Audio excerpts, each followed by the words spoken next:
أبا عبد الله يا أبا عبد الله لا حول ولا قوة إلا بالله العلي العظيم حسبنا الله ونعم الوكيل نعم المولى ونعم النصير أعوذ بالله من الشيطان الرجيم بسم الله الرحمن الرحيم الحمد لله الذي يؤمن الخائفين وينجي الصالحين ويجزع المستكبرين ويهلك ملوكا ويستخلف آخرين والصلاة والسلام على رسول ثقلين محبوب رب المشرقين والمغربين جد الحسن والحسين نبينا سيدنا أبي القاسم محمد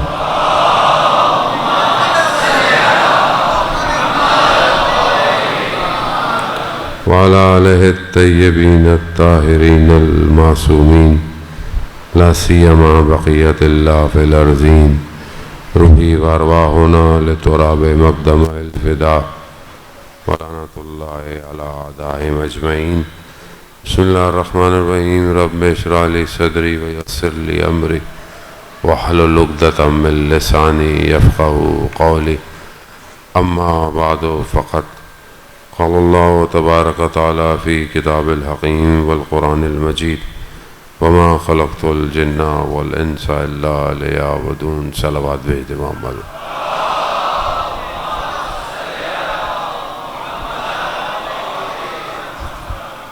عزیزان سید الشہداء ماہ محرم الحرام ہے اور اسی سلسلے کی ایک مجلس سے آپ کی خدمت میں پروردگار اپنے بندوں کی آزمائش لیتا ہے امتحان لیتا ہے اور آزمائش و امتحان کی چند وجوہات ہوتی ہیں خدا یہ دیکھنا چاہتا ہے کہ یہ ثابت قدم ہے یا نہیں ہے یا پھر امتحانات مراتب کو بڑھانے کے لیے ہوتے ہیں انسان کا رتبہ بڑھے گا یا نہیں بڑھے گا یا پھر امتحانات آزمائش انسان کے گناہوں کو پاک کرنے کے لیے ہوتے ہیں ہر حوالے سے مصیبت خیر ہی ہے مشکل نہیں ہے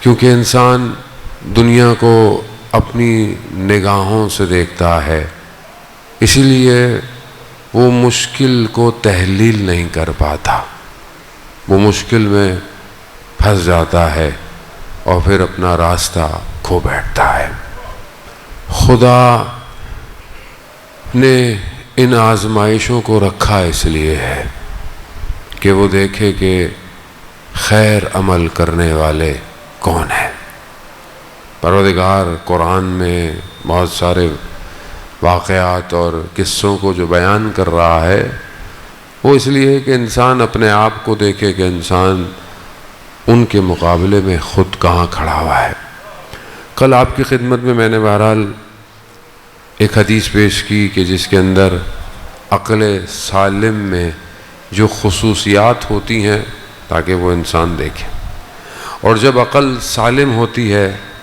تو وہ پھر درک کرتی ہے ادراک کرتی ہے پھر وہ پہچانتی ہے مفاہیم کو مفاہیم عقل درک کرتی ہے کائنات میں بہت ساری چیزیں عقل اس کو پہچانتی ہے درک کرتی ہے خیر اور شر کا درک عقل کرتی ہے عقل انسان کے لیے ایک سٹیپ ہے لیکن انتہا نہیں ہے عقل صرف درک کر سکتی ہے عقل دیکھ نہیں سکتی اسی لیے فلاسفر آنکھیں بند کر کر دلیلوں کی طرف چل رہا ہوتا ہے جبکہ عارف اپنے قلب سے خدا کا مشاہدہ کرتا ہے دونوں میں بڑا فرق ہے عقل کو صحیح نہ ملے تو وہ انحراف پہ انسان کو لے جاتا ہے جیسے بڑے بڑے لوگ اچھے خاصے پڑھے لکھے ہوتے ہیں اور زیادہ پڑھ لیں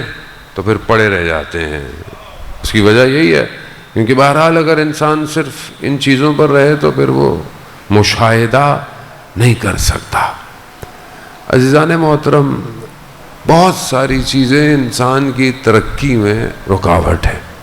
ترقی ظاہری کی بات نہیں کر رہا میں، ظاہری ترقی تو بہرحال اپنی جگہ، جو باطن کی ترقی ہے وہ جس کے لیے انسان کو خدا نے خلق کیا ہے، قرآن چند فتنوں کا ذکر کرتا ہے۔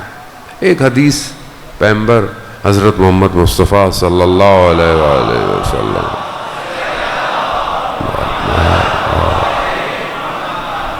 ایک حدیث آپ کی خدمت میں کہ ہم بہرحال اس فتنوں کو تھوڑا سا اور دیکھ سکیں کہ کیا ہے، کہاں ہے۔ رسول خدا نے حضرت ابو ذر سے اس حدیث کو بیان کیا کہ یا ابا ذر، حب المال والشرف، یعنی مال کی محبت اور شرف یعنی آنر، یعنی ڈیزگنیشن، پوسٹ، یہ تو ہے انسان تھوڑا سا، انسان کو تھوڑی ویلیو چاہیے معاشرے میں، انسان چاہتا ہے کہ ذرا لوگ اسے پہچانے۔ حب المال والشرف، یہ دو چیزوں کی محبت رسول خدا ارشاد فرماتے ہیں۔ بس میں اسی حدیث پہ گفتگو کروں گا، میں زیادہ وقت آپ کا نہیں لوں گا۔ حب المال اور شرف، یہ دو محبتیں رسول خدا فرماتے ہیں یہ انسان سے اس کے دین کو ایسے چھینتی ہیں، ایسے برباد کرتی ہیں جیسے رات کی تاریکی میں بھیڑیوں کے غل میں بھیڑوں کے غل میں دو خطرناک بھیڑیے آ جائیں اور صبح تک وہ کیا کریں بھیڑوں کے ساتھ کہ جو وہ کر سکتے ہیں وہ کریں۔ یہ دو بھیڑیے خطرناک کہاں آ جائیں؟ بھیڑ آپ کے پاس شیپس ہیں، کیٹل کا پورا ایک فارم ہے، رات کی تاریکی ہے، دو بھیڑیے آ گئے۔ بھیڑیے کی صفت کیا ہے؟ خطرناک ہے، خوفناک ہے، خونخوار ہے، اور رات ہے، رات بھیڑیا نظر نہیں آتا، مالک سو رہا ہے، غافل ہے، دنیا یعنی ایسی کیفیت آ جائے کہ اندھیرا ہے، ظلمت ہے، پتہ نہیں ہے۔ اس حالت میں دو خونخوار دشمن صبح تک کیا کریں گے؟ یا ان کو ماریں گے، زخمی کریں گے، یہاں تک کہ بھیڑیے مر جائیں گے، صبح تک کوئی سہارا نہ ہو۔ یہ دو محبتیں انسان سے دین کو ایسے چھینتی ہیں۔ لیکن بہرحال اب رسول کی حدیث ہے، اور ہمیں تو ویسے بھی اتنا محبت اللہ کرے کہ رسول سے ہو کہ ہم رسول کی حدیثوں کو یاد بھی کریں اور آگے کی طرف بھی بڑھیں۔ عزیزان محترم، روایات کہتی ہیں کہ 40 حدیثیں جسے یاد ہوں وہ جنت کی طرف چلا جاتا ہے۔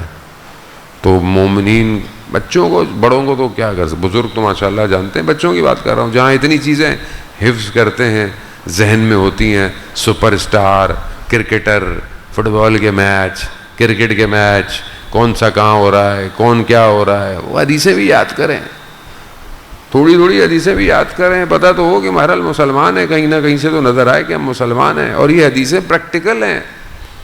یہ رسول خدا کی حدیث پریکٹیکل حدیث ہے کہ یہ دو محبتیں، اب یہ دو محبتیں ہماری زندگی میں ہیں کہ نہیں ہے؟ مال کی محبت، مال کی محبت بہت خطرناک ہے۔ مال ذخیرہ اندوزی کرنا، مال کی خاطر بھاگنا، مال کی خاطر حرام کر لینا، مال کی خاطر دوسرے کو دھوکہ دینا، مال کی خاطر حق کھا لینا، مال، یہ مال تو تھا جو بعض لوگوں کو امام علی کے مقابلے میں لے آیا، مال تھا۔ مسجد نبوی ہے، بیٹھے ہوئے ہیں، حضرت علی کے چہرے کو دیکھ رہے ہیں، کہا کیا دیکھ رہے ہو؟ کہا علی کے چہرے کو دیکھنا عبادت ہے یا رسول اللہ، آپ نے تو فرمایا ہے۔ کہا اچھا، وقت آئے گا علی کے مقابلے میں آؤ گے۔ تلوار نکالی، دے دی رسول کو کہ اس سے پہلے وقت آئے آپ ہمیں مار دیں، وقت سے پہلے جرم نہ کیا ہو تو کس جرم کی سزا دی جائے، وہ بھی رسول۔ ہاں یہ ہوا، وقت آیا، ایک جنگ میں امام کے گھوڑے کے مقابلے میں گھوڑا آیا، امام نے وہیں یاد دلایا، سر جھکا، شرمندہ ہوئے، پیچھے چلے گئے۔ کمال پیچھے جانے میں نہیں تھا، کمال امام کی طرف آنے میں تھا۔ حب المال، کہتے ہیں کہ گھروں سے سونے کے پہاڑ نکلے، اتنی محبت مال نے برباد کی۔ اب یہ مال آج انسان کو، یہی مال تو برباد کر رہا ہے۔ یہ جو بہرحال جو، اور یہ دونوں چیزیں آج ہمارے ہاں جو ڈیزگنیشن پوسٹیں، حکمراں، حکومتیں، یہ سب کیا ہے؟ دو ہی تو ہیں، کوئی پیسے خرچ کرتا ہے مجھے پوسٹ مل رہا ہے، پیسے خرچ کرتا ہے پوسٹ مل رہا ہے، پھر پوسٹ سے پیسے کماتا ہے۔ وہ دونوں چیزیں محبت ہے نا، کسی کو صرف نام چاہیے، نمود چاہیے۔ اور آج کی دنیا اسی اسٹریٹجی پر چل رہی ہے۔ دنیا ڈیزائن ایسی کی گئی ہے کہ لوگوں کے دلوں میں مال کی محبت پیدا ہو۔ آج کل کا جوان شارٹ کٹ کے چکر میں، پڑھے بغیر، محنت کیے بغیر پیسے آ جائیں۔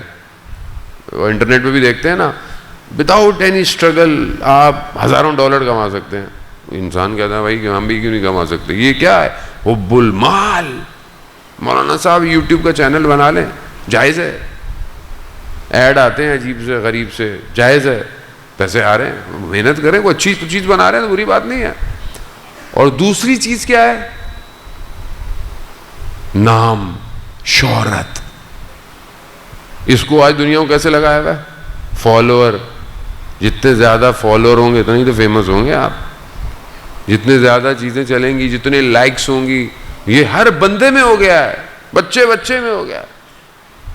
ماں باپ کو پتہ نہیں ہے، چھوٹے سے بچے کو انسٹاگرام دیا ہوا ہے، وہ بھی چاہ رہا ہے کتنوں نے لائک کیا۔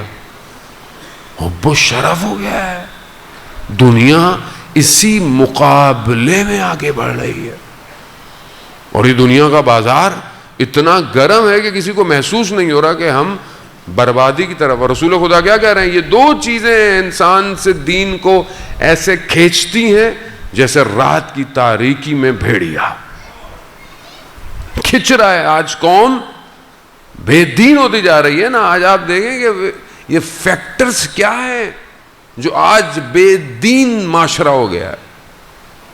آج ہم مسلمان، اہل بیت کے ماننے والے، لیکن آپ ہماری حالت دیکھیں، آپ ہمارے تہوار دیکھیں، آپ ہماری کوئی چیز دیکھیں۔ اچھا کوئی ممبر سے کچھ کہہ دے، نصیحت کہہ دے تو غلطی کر بیٹھتا ہے، کیونکہ پرابلم کیا ہے؟ پرابلم اس کا نہیں ہے، پرابلم ہمارا اپنا ہے، کیونکہ ہم نصیحت سننا ہی نہیں چاہتے۔ کوئی نصیحت کر دے، بھائی کربلا اور کربلا کے بعد ایک امام کس بات پہ گریہ کرتا رہا؟ ایک امام نے کس بات پہ گریہ کیا کہ گھر کی خواتین غیر کے مجمع میں، اسی پہ گریہ کیا نا امام نے۔ امام نے کیا کہا؟ ہائے شام، ہائے شام، ہائے شام۔ شام میں کیا تھا؟ اغیار کا مجمع تھا، علی کی بیٹیاں تھیں، یہی غیرت مند کے لیے کافی تھا۔ اور آج ہم بالکل اس کے اپوزٹ چل رہے ہیں۔ ہم کسی چیز کی پاسداری کر ہی نہیں رہے۔ معاشرہ کہ جو دل چاہ رہا ہے، جہاں دل چاہ رہا ہے جا رہا ہے، جا رہا ہے۔ اور دشمن اتنا بزدل ہے، آپ کو سمجھ میں نہیں آ رہا، دشمن بزدل ہے۔ دشمن اپنے نام سے سامنے آ ہی نہیں سکتا، نہ آتا ہے وہ انہی چیزوں کا سہارا لے لے کے آپ کو اور میرے جذبات کو خراب کر رہا ہے۔ عزاداری، عزاداری، عزاداری، وہ قوم چلے جا رہی ہے، چلے جا رہی، چلے جا رہی۔ حب المال، کیونکہ ہمارے اندر مال کی محبت آ گئی ہے، ہمارا دین بکھرتا جا رہا ہے، بکھرتا جا رہا ہے۔ نام، نمود، میری مجلس کتنی بڑی ہوگی، میری شبیداری کیسی ہوگی، میرا نام کتنا ہوگا، میرا پوسٹر کتنا بڑا ہوگا، میری تصویر کتنی بڑی ہوگی۔ یہاں تو لوگ ناراض ہو جاتے ہیں کہ میری تصویر بڑی چھوٹی کیوں ہے پوسٹر پہ۔ جن کی مجلس ہے ان کا نام، جس کے صدقے میں مجلس ہے ان کا نام چھوٹا سا، مجلس حسین چھوٹا سا، باقی علامہ نصرت عباس اتنا بڑا بڑا لگا ہوا۔ ہماری حیثیت کیا ہے، ہماری پہچان کیا ہے؟ حسین۔ یہ سب ہم نے خود کیا ہے، میں خود کو سروار ہوں، میں آپ کو کیا کہہ رہا ہوں، خود کو معاشرہ کسی اور طرف جا رہا، حب المال والشرف برباد کر رہا ہے۔ کس چیز نے بنی اسرائیل کو برباد کیا؟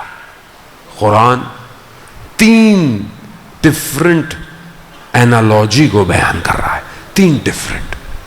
پہلی طاقت، فرعون کے پاس کیا تھی؟ طاقت، گورنمنٹ۔ یہ پہلی اسٹریٹجی، پہلا سسٹم کیا ہے؟ طاقت، فرعونیت، یہ اپنے ہاتھ میں رکھو، یہ اپنے سسٹم میں رکھو، یہ برباد۔ دوسری چیز قارون، کیا چیز تھی؟ دولت، خزانہ۔ تیسری سامری کیا تھا؟ آرٹس، جادو، دھوکہ، یہ کیا ہے؟ سامری ہے۔ آج آپ ان ساری سسٹم کو دیکھیں، یہ پھیلا ہوا ہے، پھیلا ہوا ہے۔ قرآن عبرت ہے، عبرت کے لیے قرآن کی آیات عبرت کے لیے جانے محترم۔ قرآن ثواب کے لیے جگونا، قرآن کو تو دیکھنا ثواب ہے، قرآن کا سننا ثواب، قرآن کا پڑھنا ثواب، لیکن یہ ثواب لے کے کہاں جائیں گے جب قوم بیداری نہیں ہو رہی ہے؟ قرآن بیداری کے لیے ہے نا، ہدی للمتقین، متقیوں کی ہدایت ہے۔ اب متقی ہوں گے تو ہدایت ہوگی۔ کس کے ماننے والے؟ امام المتقین۔ کس کا امام ہے؟ متقیوں کا امام۔ متقی کسے کہتے؟ جس نے تقوی اختیار کیا۔ بھائی سادی سی آسان سی مشکل بات ہی نہیں ہے۔ تقوی کسے کہتے؟ کہ جو حرام انجام نہ دے اور حلال کو انجام دے۔ دوسری ڈیفینیشن ہے جو خدا کا خوف رکھتا ہو۔ متقوی وہی ہے، خدا کا خوف۔ اب خدا کا خوف، اچھا اب متقیوں کی صفت کیا ہے، کوالٹیز کیا ہیں؟ اب کہاں سے لیں؟ کون بتائے گا؟ جو امام ہوگا وہی تو بتائے گا۔ امام المتقین تقوی کی تعریف کرے گا، اور تقوی کی تعریف کہاں ہے؟ قرآن نے بھی کی ہے، امام نے بھی کی ہے۔ امام نے تقوی کی تعریف کہاں کی ہے؟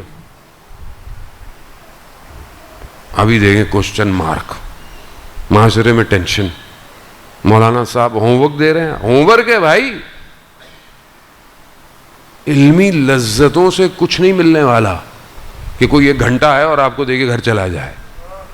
خود بھی تو کچھ کریں، تبھی تو مسائل ہیں جانے محترم۔ کوئی بھی آتا ہے کچھ بھی کہہ کے چلا جاتا ہے، ہم بھی سب واہ واہ کر کے گھر چلے جاتے ہیں۔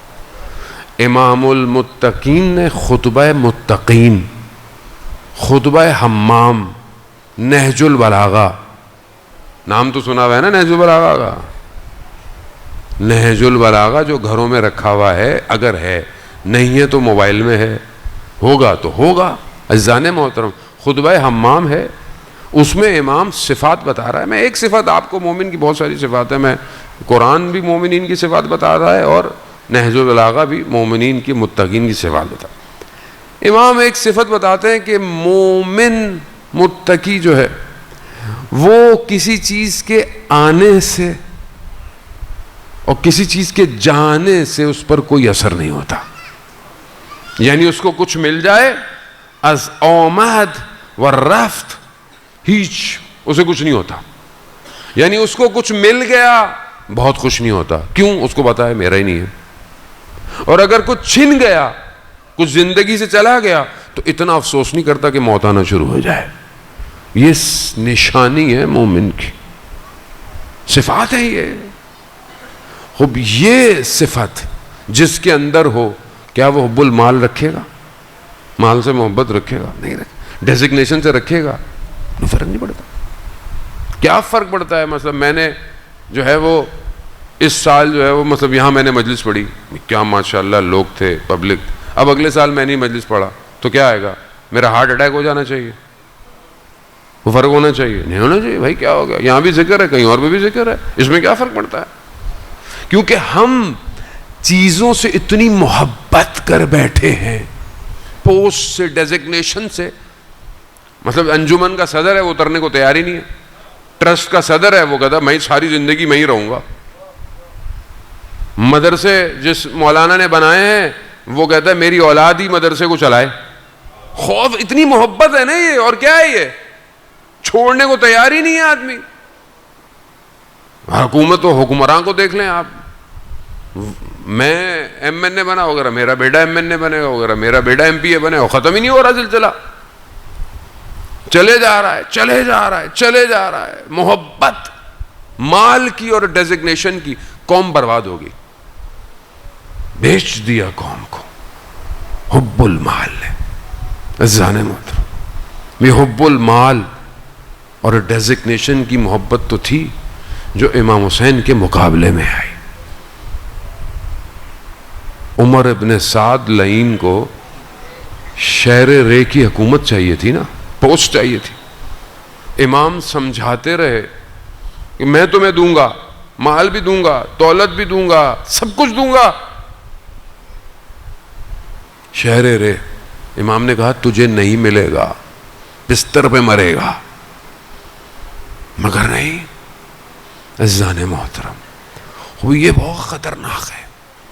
قرآن جب قارون کا ذکر کرتا ہے تو کیا کہہ رہا ہے؟ قارون قوم موسیٰ سے تھے، حضرت موسیٰ کی قوم میں تھے. اللہ کہتا ہے کہ میں نے اسے اتنا خزانہ دیا کہ اس کی چابیاں اٹھانے والے تھک جاتے تھے. یعنی خزانہ، اتنا خزانہ تھا کہ جو خزانے کی چابیاں تھیں نا وہ اونٹوں کے اوپر، وہ تھک جاتے تھے. اتنا پیسہ، یہ دنیا. تو لوگوں نے کیا کہا قارون اس پر اتنا اتراؤ مت، خدا نے دیا ہے. قارون سے یہی تو غلطی ہوئی. قارون اپنے خزانے، قارون کیا کہتا ہے؟ قارون کہتا ہے یہ جو میں نے، میرا مال ہے یہ میں نے اپنے علم سے کمایا ہے. کہاں گیا قارون کا خزانہ؟ قارون کا خزانہ تو کہاوت بن گیا نا کہ بھائی قارون کا خزانہ مل گیا کیا؟ کیونکہ ایسا کھویا آج تک نہیں ملا کسی کو قارون کا خزانہ. خدا جب غرق کرنے پر آئے تو غرق کر دیتا ہے، کوئی کتنا بھی بڑا کیوں نہ ہو. دنیا آج ہمیں کیا دکھا رہی ہے؟ Millionaire, billionaire. دنیا کیا ہے آج؟ آج دنیا یہ دکھا رہی ہے نا، اتنے دنیا میں ملینئر ہیں، اتنے بلینئر ہیں. کیا یہ چیز انسان کو کھینچتی ہے، اٹریکٹ کرتی ہے. اب ہم بھی جب دیکھتے ہیں، مثلا کسی کو دیکھتے ہیں، مثلا فلانے کے پاس جزیرہ ہے، جزیرے میں گاڑیاں کھڑی ہوئی ہیں، وہ اتنا پیسہ ہے، کہتے ہیں بھائی ہمارے پاس بھی ہوتا. اور بنی اسرائیل نے قارون کا خزانہ دیکھ کے کیا کہا تھا؟ یا لیتنا، کاش ہمارے پاس بھی یہ دولت ہوتی. تو خدا نے ان کو کہا یہ دولت چاہیے تمہیں. متوجہ ہوئے. عزیزان محترم، یہ محبت مال کی. میں یہ نہیں کہتا کہ آپ کمائیں نہیں، آپ کل کو بولے مولانا صاحب نے منع کر دیا ہم تو نوکری نہیں کریں گے، ہم کمائیں. ایسا کوئی نہیں سٹوری. حلال رزق کمائیں، محنت کریں اور اچھا کمائیں، مگر آپ کا مال آپ کا نہیں ہے. جتنا آپ کی ضرورت ہے وہ آپ کا مال ہے. جب آپ ضرورت سے زیادہ مال اپنے اوپر خرچ کریں گے تو پھر فساد معاشرے میں شروع ہو جاتا ہے. اس فساد کو روکنے کے لیے بہرحال آپ کو اپنے مال کو صحیح خرچ کرنا ہے. قرآن میں پروردگار کہتا ہے کہ مال اور اولاد فتنہ ہے، فتنہ. خب یہ فتنہ کیا ہے؟ یہ بنی قریظ جو قبیلہ تھا یہودیوں کا، اس کے ساتھ کہتے ہیں 20-22 دن جنگ رہی. یہ بھی ایک انہوں نے بھی کمپیکٹ باندھ لیا کہ ہم رسول خدا سے کہ ہمیں بنا دیں، ہم نکل جاتے ہیں، یہاں سے نکل جاتے ہیں. لیکن ابو لبابہ جو جس کو یہ بھیجا گیا کہ یہ کام کرے، اس نے خیانت کی. خیانت کیوں کی؟ یہ آیت اسی کی ذیل میں اتری ہے. اس نے خیانت کیوں کی کہ اس کی جو فیملی تھی، اس کی جو اولاد تھی، اس کا جو مال تھا وہ اسی جگہ پہ تھا. اس نے اپنے مال اور اولاد کی خاطر خیانت کی رسول خدا سے، اسلام سے. اب اسے احساس ہو گیا، آیت نازل ہو گئی. اس نے اپنے آپ کو مسجد نبوی کے ستون کے ساتھ باندھ دیا، نہ کھانا نہ پینا، صرف گریا، اور کہا کہ جب تک مجھے رسول خدا آ کر یہ کہیں گے نہیں کہ اللہ نے مجھے معاف کیا ہے، 7 دن یہ ستون سے بندھا رہا. پھر قرآن کی آیت نازل ہو گئی کہ پروردگار نے اس کو معاف کر دیا. عزیزان محترم، مگر ہر کسی کو یہ موقع نہیں ملتا کہ انسان اس مال اور اس اولاد کی محبت میں، کل کو ہماری زندگی میں اگر کوئی مشکل آئے تو کیا ہم اپنی مال اور اپنا اولاد قربان کرنے کو تیار ہیں؟ یہ آج ہم انتظار کر رہے ہیں کس کا؟ کربلا میں کیا ہوا؟ چھوٹا 13 سال کا بچہ، وہ جس کا شعار ہے حسینی امیر و نعم الامیر، وہ ایک بچے کا شعار ہے نا، 13 سال کا. کربلا میں اس کا باپ شہید ہو جاتے. وہ آتا ہے امام حسین کے پاس کہ مولا مجھے اجازت دیں لڑنے کے لیے. مولا کہتے ہیں تمہارے باپ نے شہادت کر لی، کافی ہے تمہارے لیے، تم اپنی ماں کا سہارا بنو. کہا نہیں، میری ماں نے خود بھیجا ہے مجھے. یعنی کیا؟ یعنی جب امام ہے تو اولاد امام کے نام پہ جائے، کٹ جائے، مر جائے. یہ موت نہیں ہے، یہ بقا ہے، بقا. آج اسی کو یاد کر رہے ہیں نا آپ، اس لڑکے کو، اس بچے کو، جوانوں، جتنے بھی تھے کربلا میں. ہم جس امام کا انتظار کر رہے ہیں، کیا ہم اپنے امام کے لیے اپنے مال اور اپنی اولاد کو تیار کر رہے ہیں؟ کیا ہم اس قابل کر رہے ہیں بیٹا یہ پڑھ لو، یہ پڑھ لو، یہ تیاری کر لو؟ لیکن میں بہت معذر کے ساتھ، میں معاشرے کو، جب میں خود ظاہر سی معاشرے کا حصہ ہوں، باہر سے تو نہیں آیا، ہم اپنی اولاد کی تربیت نہیں کر. ہم نے اپنی اولاد کو چھوڑ دیا. ہم اپنی اولاد کو بہت ہوا تو زیادہ ہوا تو تنگ کر رہا ہے، موبائل پکڑا دو، ٹیبلٹ پکڑا دو. کیا دیکھ رہا ہے وہ؟ دشمن کو پہچاننے کی کوشش کریں. ہم اپنے دشمن کو، بچوں کی بھی ویڈیو ڈالتے ہیں ہم لوگ ٹک ٹاک پہ، کتنے ہمیں لائکس آئیں گے، کتنے ویوز آئیں گے. ہم اس کو ابھی سے حب المال اور حب شہرت میں ڈال رہے ہیں. جب اس کا اپنا وقت آئے، جب اس کی چیز آئے، اسٹریٹجی آئے، دیکھیں آپ، دیکھیں دنیا کتنی دیوانی ہو گئی ہے اس ٹائم. اپنی گھر کی تصویریں، گھر کی ویڈیو، فلانی جگہ جا رہے ہیں، کیوں؟ دنیا دیکھے گی. شہرت خطرناک ہے، انسان کو برباد کر دیتی ہے. اور ہم امام کا انتظار کر رہے ہیں. ذہن محترم، ہماری اولادیں کیا امام کے لیے تیار ہیں؟ استاد دانشمند واقعہ بیان کرتے ہیں کہ ایک جوان اپنے گھر میں تھا تو دیکھا کہ ڈور بیل بجی، اسکرین. کیا دیکھتا ہے؟ دیکھا تو اس نے امام جو ہیں وہ دروازے پہ کھڑے ہوئے. کہا کون؟ کہا مہدی. کہا مولا. کہا مجھے 2 منٹ دے، میں ذرا جلدی جلدی اپنا گھر صحیح کروں. اتنی دیر میں اس نے باہر نکل کے دیکھا امام گلی کے کونے پہ کھڑے ہوئے، اور امام خدا کی بارگاہ میں آنکھوں سے آنسو ہیں. کہہ رہے ہیں پروردگار میں نے ان سب کے گھروں کو کھٹکھٹایا. کوئی کہتا ہے 5 منٹ، کوئی کہتا ہے 2 منٹ، کوئی میرے لیے تیار نہیں ہے. نہیں ہے تیار. میں تیار ہوں. کاش میں کربلا میں ہوتا، یا لیتنی کنت معکم فافوز فوزا عظیما. کاش میں کربلا میں ہوتا. ابھی امام بولے میں آ رہا ہوں آپ کے گھر پہ. گھر ہے ایسا، تیاری ہے. اس مال اور شہرت کی محبت کو ہٹائیں گے تب امام کی محبت دل میں آئے گی. اور جس کے دل میں امام کی محبت آ جائے وہ گمنام مر جاتا ہے. خدا پھر جسے چاہے، جس کے نام کو جہاں پھیلانا چاہے.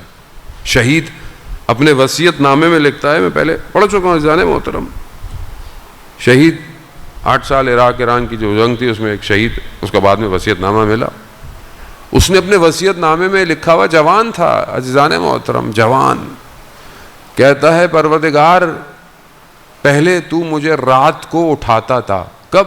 سحر میں، فجر سے پہلے، تو میں ناز کرتا تھا، میں کروٹ بدل کے سو جاتا تھا، تو چاہتا تھا مجھ سے بات کرے لیکن میں ناز کرتا تھا. بولتے نا بیٹا ماں کیا کہتی ہے بچے سے؟ بیٹا سن لو. بیٹا کہ نہیں، بچے لاڈ کرتے ہیں تو بچے کیا کرتے ہیں؟ ناز کرتے ہیں نا.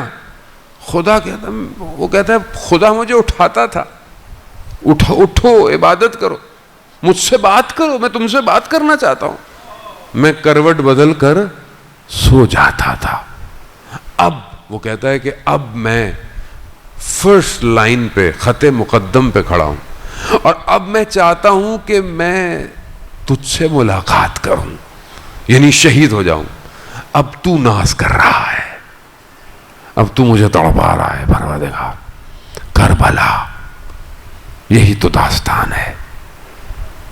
کربلا میں جو آئے وہ تڑپ رہے تھے، پہلے کون جائے گا، ملاقات چاہتے تھے. اللہ اکبر، کیسی تڑپ ہے جان محترم. بہرحال یہ چند دقیقے آپ سے. جوان ہیں آپ ماشاءاللہ سارے. وہ ایک جوان جو کربلا میں ہے وہ کتنا امپورٹنٹ ہے. میں معرفت، ہمارے استاد آیت اللہ تحریری کہتے ہیں کہ حضرت علی اکبر کی معرفت ہم نہیں پہنچ سکتے. کہ وہ جو آخری لمحہ ہے نا حضرت علی اکبر کا، کہ جب سید الشہداء اپنے بیٹے کے رخسار پہ رخساروں کو رکھتے ہیں، تو اس وقت حضرت علی اکبر نے اپنے بابا سے کچھ کہا ہے. کیا کہا؟ بابا ابھی روح پرواز نہیں کی ہے، زندہ ہیں. کہا بابا میں دیکھ رہا ہوں جد رسول خدا اور امیر المومنین جام کوثر لے کر آ رہے ہیں. یعنی کیا مقام ہے حضرت علی اکبر کا. آسان تھوڑی ہے، آسان نہیں ہے ذہن مت. امام فرماتے ہیں کہ جب ہم چاہتے تھے کہ رسول خدا کی آواز سنیں تو ہم علی اکبر کی آواز سنتے تھے. ہم چاہتے تھے کہ رسول خدا کے چہرے کی زیارت ہو تو ہم علی اکبر کو دیکھتے تھے. ایسا خوبصورت جوان ہے جو شبیہ پیمبر ہے. یہی بھی ایک وجہ تھی نا کہ شبیہ پیمبر کو لے کے جائیں، شاید امت رسول کی محبت میں.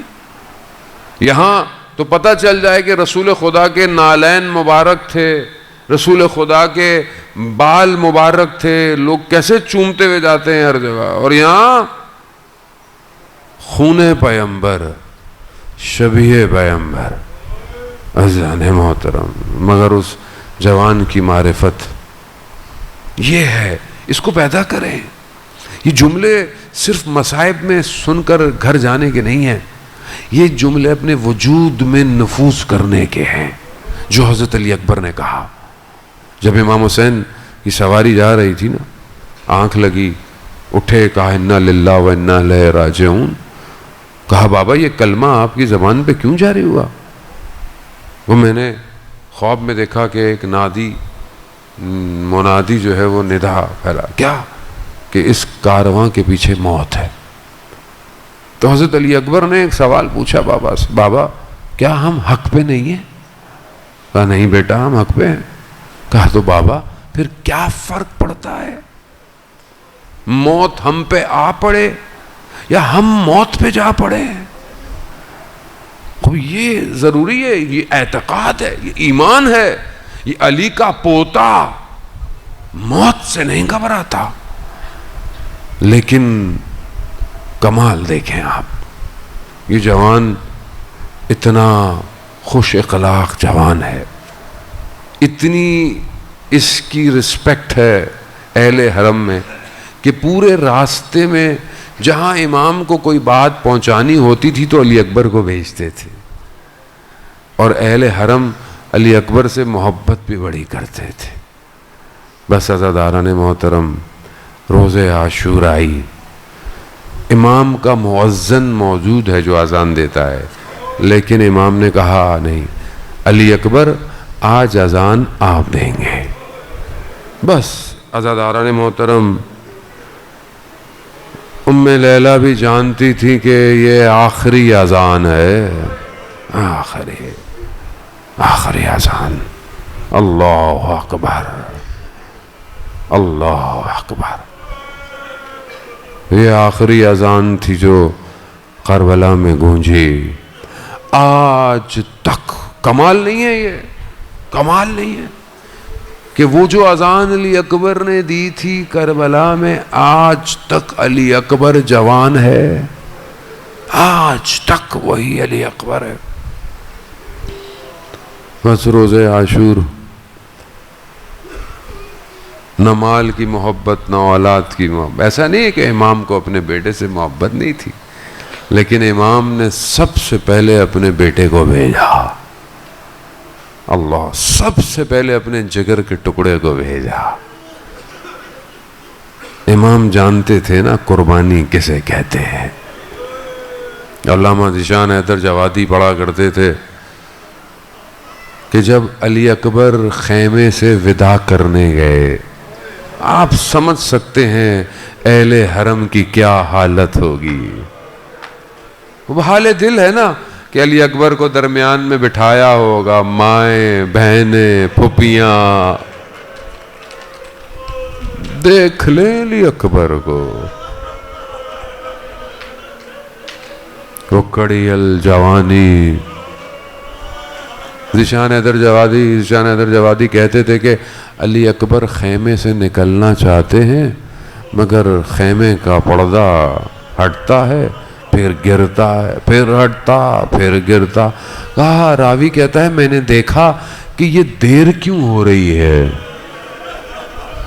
تو دیکھا ایک بچی ہے جو علی اکبر کو لپٹے ہوئے۔ اللہ، جن بھائیوں کی چھوٹی بہنیں ہیں، وہ جانتے ہیں نا چھوٹی بہن کی بڑے بھائی سے کتنی محبت ہوتی ہے۔ اللہ، علی اکبر۔ بس حضرت علی اکبر سوار ہوئے، امام نے بیٹے کو رخصت کیا، اور یہ مقاتل بھی یہی بیان کرتے ہیں کہ جو مشہور شاعر جن کا انتقال بھی ہو گیا، خدا ان کے درجات بلند کرے، کہ جب حضرت علی اکبر جا رہے تھے تو امام نے حضرت علی اکبر سے یہی کہا، بیٹا جتنا ممکن ہو سکے مڑ مڑ کر مجھے دیکھتے جانا اکبر،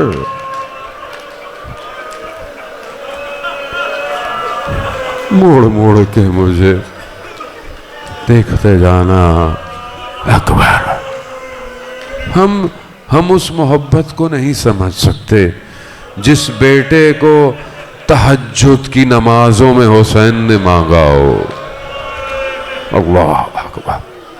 عزیزاران محترم، بی بی چھوٹی بیٹی جو ہے نا امام حسین کی، مقتل ایک روایت اس سے بیان کرتا ہے اس حصے کی۔ وہ کیا کہتی ہے؟ وہ بچی کہتی ہے کہ جب بھائی علی اکبر گئے نا تو بابا دشت کربلا میں بیٹھ گئے، سر جھکائے بیٹھ گئے کہ نہ جانے اب کب خبر آئی۔ بس آپ نے گریہ کیا، خدا آپ کے جوان۔ میرے چھٹے امام کہتے ہیں کہ ایک باپ کے لیے، باپ بیٹھے ہوں گے نا ان کے، میں بھی جوان، میرا بھی بیٹا جوان ہے، عزیزان محترم، ایک باپ کے لیے بہترین لذت، چھٹا امام کہتا ہے یہ، اس کا بیٹا جوان ہو، کامیاب ہو جائے، بہترین لذت باپ کے لیے یہ ہے، اور سخت ترین صدمہ باپ کے لیے بیٹا جوان ہو جائے اور مر جائے۔ حضرت علی اکبر گئے، جنگ کی حیدر کرار کے پوتے نے واپس آئے. واپس آ کر مقتل کیا کہتا ہے؟ حضرت علی اکبر نے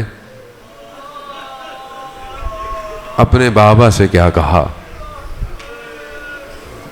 کوئی باپ سے ایسا سوال نہ ہو جو باپ نہ کر سکتا ہو. بابا، گرمی کی شدت، لباس کی حدت مارے دیتی ہے. اگر تھوڑا پانی مل جاتا تو میں بتاتا جنگ کسے کہتے ہیں. عزاداران محترم، اپنے دل پہ ہاتھ رکھے، مگر حضرت علی اکبر کو پتہ نہیں تھا کہ بابا کے پاس پانی نہیں ہے. جانتے تھے. کہتے ہیں باپ اور بیٹے کی محبت ایسی تھی جو چھوڑ نہیں رہے. میرے مولا نے کہا علی اکبر جاؤ جاؤ دیر. بعض کہتے ہیں امام نے اپنے عقیق کو حضرت علی اکبر کے دہان میں رکھا. بعض کہتے ہیں امام نے اپنی زبان مبارک کو علی اکبر کے دہان مبارک میں رکھا. علی اکبر نے چیخ ماری، کہا بابا آپ کی زبان تو مجھ سے بھی زیادہ خشک ہے. میں کہوں گا جناب علی اکبر، میرے ماں باپ آپ پر فدا، آپ کے بابا کتنے دن کے پیاسے ہیں یہ کسی کو نہیں پتا. بس عزاداران محترم، بس حضرت علی اکبر گئے. بس بہت تیزی سے چند جملے عزاداران محترم. بس ایک لائن نے پیچھے سے حملہ کیا، ایک نیزہ پوچھ سے لگا. حضرت علی اکبر توازن کھو گئے. مقتل کہتا ہے کہ حضرت علی اکبر نے سواری پر ہاتھ رکھا، سواری ادھر کے بجائے دشمن میں چلی گئی. بس پھر تلوار، نیزے، جس کے پاس جو تھا ام لیلہ کی کمائی لوٹتا رہا. مقتل کہتا ہے تلواروں سے اربا ٹکڑے کر دیے علی اکبر کے. بس عزاداران محترم، میں مصائب زیادہ پڑھ بھی نہیں پاؤں گا. بس جوان سلامت رہیں آپ کے جوان علی اکبر کے صدقے میں. بس حضرت علی اکبر گرے، بابا سے مدد نہیں مانگی. کہا بابا میرا آخری سلام ہو. بس اب حسین کے دل کو کوئی نہیں جانتا. کہتے ہیں اتنی تیزی سے اپنے بیٹے کے بدن پہ پہنچا، یہ حسین جانتا ہے کس طریقے سے آیا.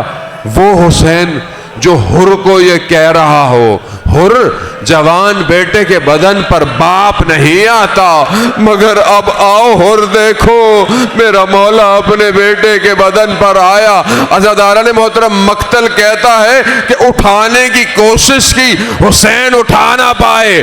نہ جانے کس طرح برچھی نکلی ہوگی، کس طرح قلام کیا. بس اپنے رخسار کو علی اکبر کے رخسار پر رکھا، بس علی اکبر کی روح پر آواز کی.